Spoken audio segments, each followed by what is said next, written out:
So yeah, I'm an honorary student from Northwest University, and this year I did my research on the use of electronic information services to evaluate the status of amphibian conservation in South Africa.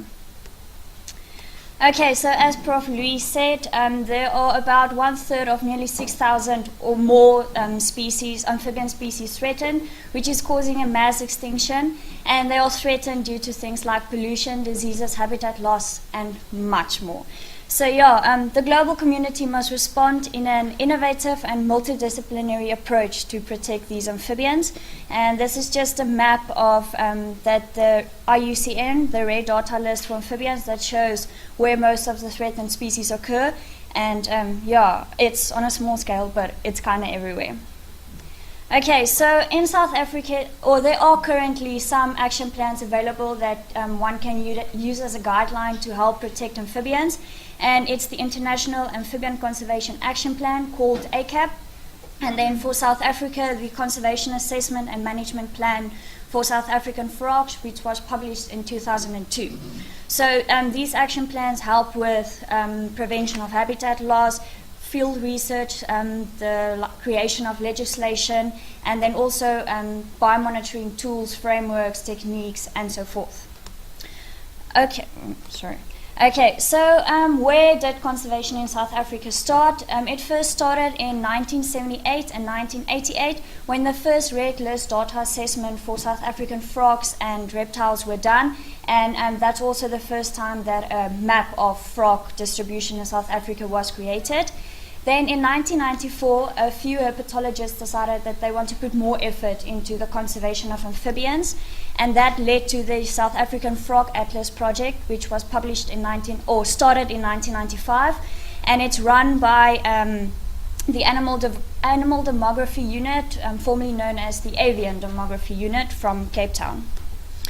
Then in 2000, CAMP decided to re-evaluate the status of South African amphibian species, and that led to the republishing and update of the Atlas and Red Data book for South African frogs, which is that one.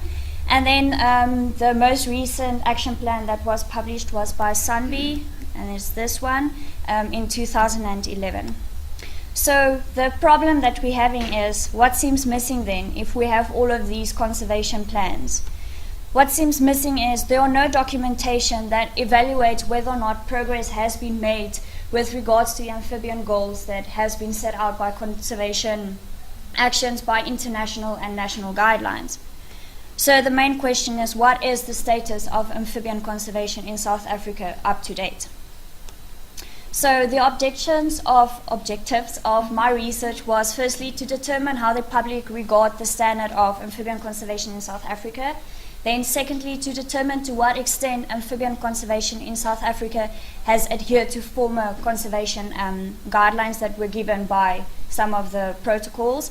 And then lastly, to evaluate the role of social media in promoting amphibian conservation in South Africa. So the research I did was, firstly, I wanted to retrieve information from the public, and I wanted to target a wide distribution, international targets, and so forth. So the best method to receive all of my information was by questionnaires, because I did not have time to call anybody and waste somebody's time and so on. So I did research about questionnaires, the usefulness of questionnaires. A few advantages that I want to highlight is that with an online questionnaire, you can, like I said, cover a wide distribution of people. You can get a lot of information at once, and the participant can fill in the questionnaire on their own time. Disadvantages, though, is if I targeted specifically people interested in amphibian conservation, I don't have control over who fills in my questionnaire. And that happened. I had people filling in my questionnaire that only has knowledge about fish, and then they sent me rude emails. No, I'm just joking. They just made comments and said things like, I don't understand what you're saying, and things like that. So yeah, that is a main problem. You don't know who's going to fill in your questionnaire. And the other thing is, you don't know how many responses you're going to get. You can have it for 4 months or 1 year, and you might not make your target. Okay, then the second one is, what role does media play in conservation? So firstly, it helps with public awareness. It tells the public why biodiversity needs to be protected, and it encourages the community and the public to help with conservation actions. And then people respond to matters that affects them on an emotional level. We've seen that with rhino poaching and so forth. So social media can really help with that. But it's also important to know that social media has a dark side. And if social media is used wrongly, it can create totally opposite of what you want to conserve. And then another important thing that everybody needs to know is that you can't help conservation actions simply by just clicking a like button on Facebook. It's not going to do anything, and we need to inform the public that you need to do more than just help on social media. So thus, social media should be used as a motivational tool to get people out into the field and actually help with conservation efforts. So I used two different research methods. I used my online questionnaire, and then I evaluated the amphibian social media groups on Facebook, and I'll give a little bit of more information on that later. So the questionnaire that I designed, it had 20 questions that all the questions were about amphibians, mostly questions related to South Africa. Then I distributed it to amphibian organizations in South Africa, amphibian Facebook groups, and then anyone that was interested in amphibian conservation. And the questionnaire was collected via Google Forms, and I sent it out for a period, or it was available to fill in for a period of 2 months. Then I evaluated the social media groups, and firstly I went and identified which amphibian groups, only to South Africa, that pertain to South Africa, not international groups, which they are on Facebook. Okay, so that's just one example with their web link. Then I looked at their description. Do they have a goal? What do they want to do? Is that if you read that description, would you know what's going on the Facebook group, and so forth. Then the members, the total members, this group had 1,836 members. Then I looked at the admin. Do they have knowledge about this industry, the amphibian industry, or is it just somebody that said, oh, I like a frog, so I'm going to create this group? Then does the group have national or international members? This group has international members, famous Valerie Clark that everybody might know. Then if you don't know him, you need to go do your research. Then the overall theme goal of the group, what do they do? Is it only a group to help with the identification of frogs? Do they do research, help actively with conservation?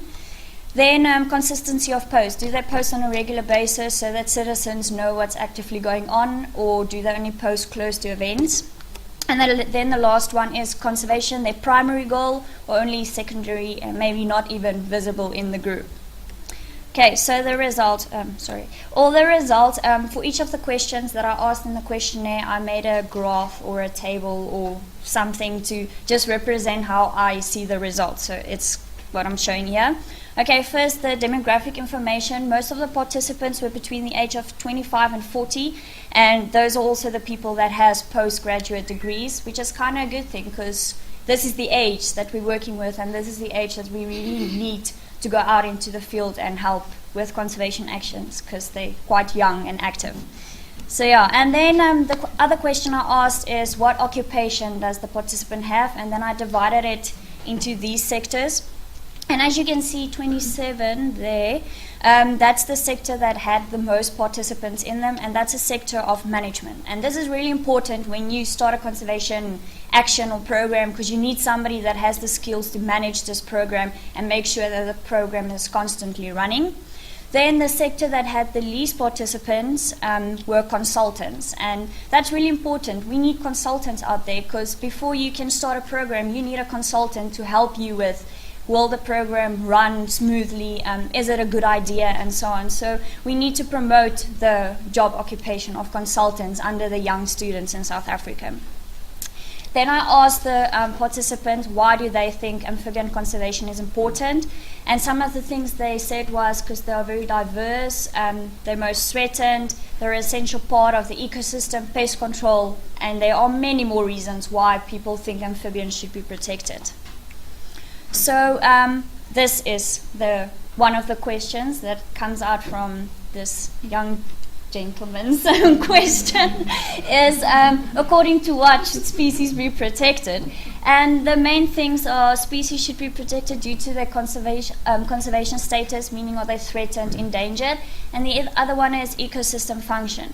And then as you can see, charismatic value is very, very low. So that tells us that if a frog is cute, it unfortunately doesn't help making them specifically top species to conserve.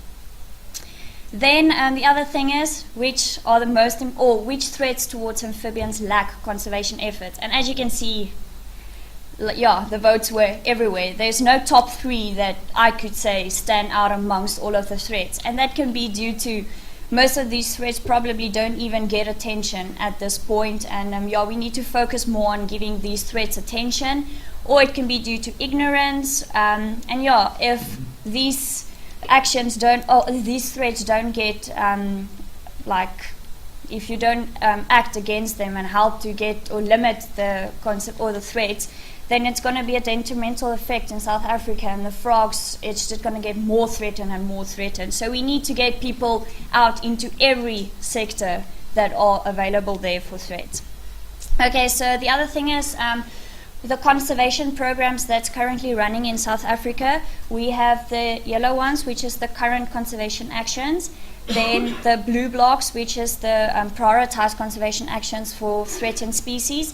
And then that great one up there is an old conservation action that's not currently running anymore. And this is a question that I asked to participants, which conservation actions are they aware of. And yeah, these were all answers from the participants, which tells us that participants actually knows which conservation actions there were. And yeah, so that's just an image to show you what there is. Then, how would you rate South Africans' competence with regards to the following aspects of amphibian conservation? So yeah, there, manpower and funding stands out way above all the other with needs improvement or needs significant improvements, which tells us that these two sectors in South Africa really need some attention, and we need to get people out there into the field, help with conservation actions, and really we need funding, because if you don't have funding, you can't actually conserve, which is really sad. And then the other thing that stood out is expertise and knowledge of South Africa is above average, which is really a good thing for us. It tells us that on our knowledge base we are up to standard, and we have the knowledge to help amphibians and conserve amphibians. We just need people to want to learn about amphibians and funding to help learn them about them. Okay, so then the other one is the following actions are important for in situ conservation. And here, protect habitats for amphibians is like, it received the most votes. So most people regard habitat protection as the most important thing to help amphibians. And immediately when you protect an amphibian species habitat, you kind of protect all of these other things. So yeah, this is the baseline where we should start at, and the main things we should look at when we start conservation actions. Then I asked questions, how do people feel media contribute to conservation? And on this side of the graph, most of the people were really positive towards media usage for conservation, which tells us that media can actually help with conservation efforts. Then I also asked participants how they think media can help. And some ones that really stood out is children TV programs with frogs as central characters. And I really think this is important because from a little age, from being young, you get taught, don't touch a frog because you're going to get diseases or stuff. And this is really important. We need to learn our future children that frogs aren't really that dangerous and stuff. So yeah, that's really a cool thing. And then other things is documentaries on a regular basis, maybe 50-50, having a weekly amphibian part in their documentaries and so on. So yeah, this is ways we can use social media to help with conservation efforts. Okay, then the Facebook social media groups that I evaluated, there were only 4 that actually pertain to only South Africa, that only focused on South Africa mainly. So firstly, it's the Amphibians of South Africa, which is done by FrogMap, and this is just a group to help with the identification of frogs. If somebody doesn't know what species it is, they ask on this group. But the problem with this group is that identification is open to the public. So if somebody wrongly identifies a frog species, you can really cause confusion amongst South African citizens and so forth. Then the second one is Leap Day for Frogs, 28 February, which is John Terran's group. It's a really interesting group, and they focus mainly on 28 February, where this is the National Frog Day, and you go out and help with conservation programs and actions on that day specifically. But the other problem is they mostly focus around 28 February, and the other things that they post are just things that they receive from other groups or stuff. So it's not continuous, once a month you have an action or something like that. Then the other one is the African Amphibian Conservation Research Group. That's the group that I am part of. And we are the only proper research group on Facebook that just gives information about the research we do. But the main problem with our thing is that we can't post on a regular basis, or maybe we don't post on a regular basis. It's just that there's no research being done on a regular basis. So we might need to improve our team and get more people in there, or just get more people that wants to share their research with us, and maybe we can publish it for you, or just share it on our group. Okay, then the last one is the Endangered Western Leopard Toe project. This is a really cool project. It's the local community that helps with saving this frog species. And but the problem is, even though the conservation of this frog species might help with other species, they don't actually post it on a regular basis on their group and get people interested in maybe other frogs too. Okay, so that was the evaluation of the social media groups. Okay, so to come to my conclusion, according to the participants of South Africa, meaning the people that filled in my questionnaires, South Africa is up to standard in terms of conservation issues. But after I evaluated each questionnaire individually, I really saw that the participants actually only know what's going around in their community, or they only have information of the projects that they are part of. They don't have, if I say it in plain English, they don't have a clue what's going on a national scale. So that's actually a problem that we have. So communication and social media is really important to promote amphibian programs on a national scale, and not just provincial or local or in your community. Then there are a lot of ideas on how social media can contribute towards conservation actions. And it is important to value. It's important that the value of citizens are taken into account when conservation actions are started. And it's also important to ask the participants or the local community, how do they think social media can contribute? And when you start a conservation action, you need to go out there into the public and ask people firstly, do you want to get involved? How do you think we can get involved? You need to take the local community and help them, because if they are against this project that you want to run, it's also going to create chaos at the end of the conservation program. So then I just want to say thank you to Prof. Shay Weldon, Dr. Jean Terran, Dr. Donovan Kruger, all the participants that filled in my questionnaire, and my awesome Turbo team there. Thank you very much.